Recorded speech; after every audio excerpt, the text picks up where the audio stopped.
Oke. Kalau Anda bisa kelihatan semua di sini ya. Ini ada anekdot sebenarnya kalau project manager. In conclusion, kata si project manager, our major contract expires tomorrow. We have no idea what we want and no knowledge of the market. It is time to pass this across to the procurement team.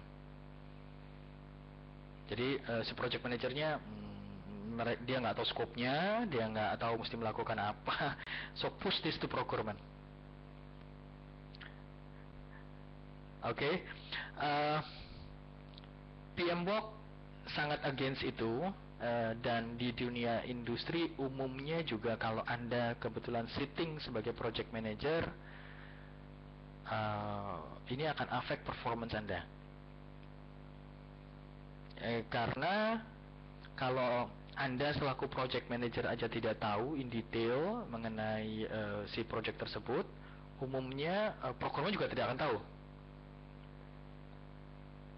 Sebentar.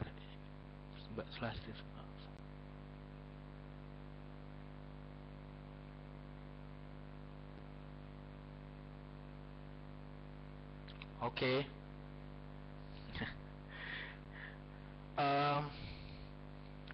Ada dua bisnis sebenarnya yang bisa dilakukan.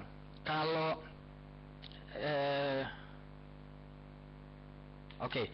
kalau Anda, saya perlu tahu, Anda duduk di vendor atau Anda duduk di klien?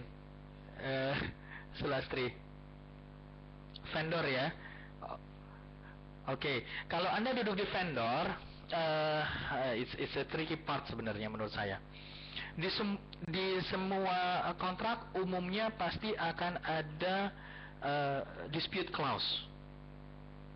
Oke. Di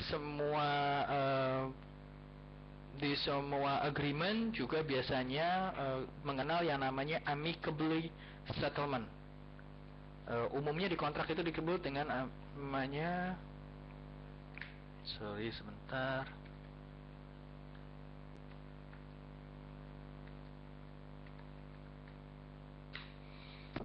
Oke, amicably settlement pada dasarnya ialah kalau ada dispute di tengah jalan, itu akan dibawa dalam bentuk meja perundingan baru didiskusikan. Kalau misalnya digeser dari awal, Sulastri, pengalaman saya, kalau projectnya tipikalnya software, sebaiknya pada saat menentukan milestone pembayaran, yang di-push di ujung biasanya sisakan 20%.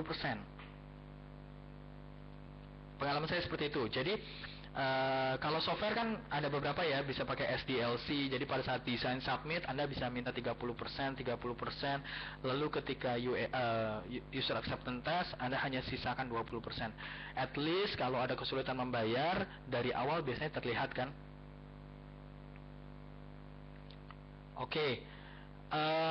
Alasannya 10%, bisa juga 10%, tapi pengalaman saya company akan menolak untuk membayar 10%. Most of procurement di sisi klien itu lebih convenient dengan angka 20%. Oke.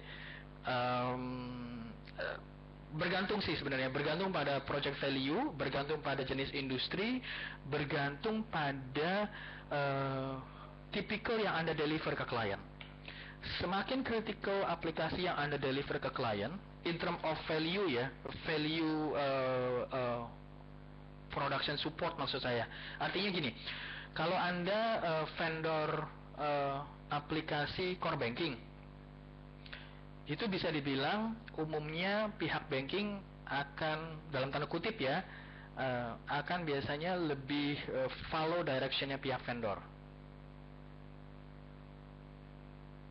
Oke, karena core banking itu mempengaruhi transaksional, mempengaruhi operasional si banking. Oke, kalau Anda duduk di vendor misalnya oil and gas yang menghandle otomasi pabrik, biasanya mereka akan lebih agree sama Anda, lebih memudahkan Anda untuk mengatur milestone karena produk yang Anda deliver itu mempengaruhi productionnya mereka. Dalam tanda kutip bergantung hak tawarnya Anda ya. Artinya kalau Anda memang memegang produk yang tipikalnya sangat kritikal dari sisi klien, then you can play your role. Do that. Anda mau push 10% gitu ya, kayak tadi Mulyadi bilang, di ujungnya 10%, oke aja.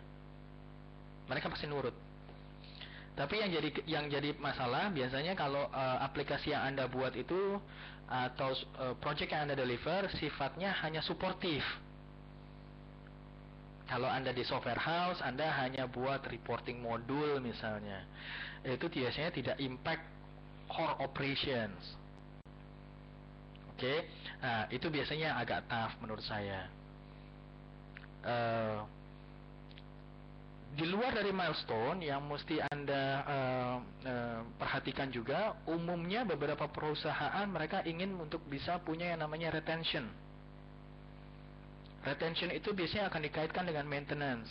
Misalnya, balik lagi ya, saya akan menggunakan contoh instalasi server.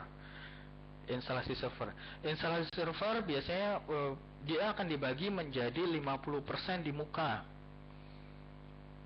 50% di muka karena Anda vendor harus beli servernya dulu kan, ke pihak prinsipal kan. Baik IBM, Dell, HP biasanya servernya harus dibeli dulu.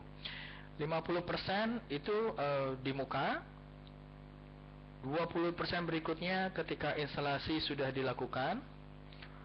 20%-nya lagi itu dibayarkan saat user acceptance test, ketika hardware semua sudah dites.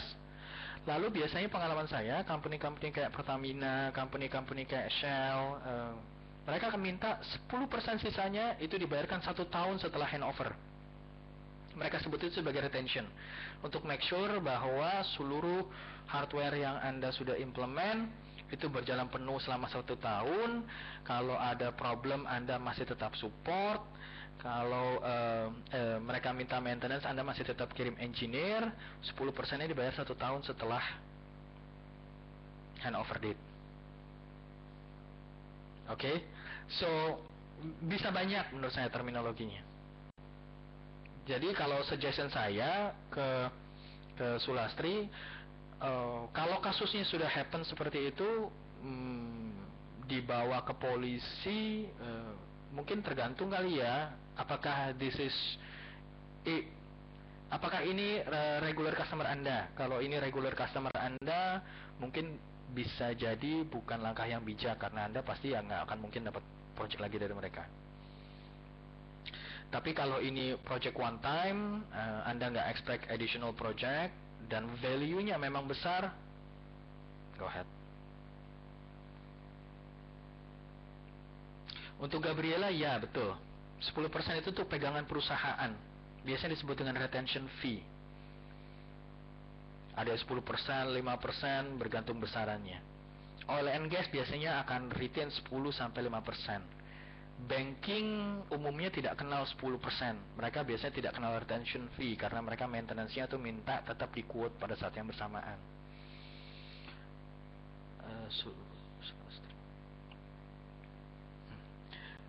Untuk Mulyadi betul, pasti ada SPK-nya. Cuma mungkin dari project manager satu hal mungkin yang saya juga mau tambahkan, tugas Anda sebagai project manager itu selain dari deliver project, Anda juga company representative. Artinya, secara internal organization, Anda juga bertanggung jawab dalam tanda kutip untuk memastikan bahwa di perusahaan A ini Anda akan mungkin dapat second order. Di company tempat saya join saat ini, KPI saya salah satunya ialah apabila klien saya akan membuat order tambahan. Itu menjadi KPI saya. It means like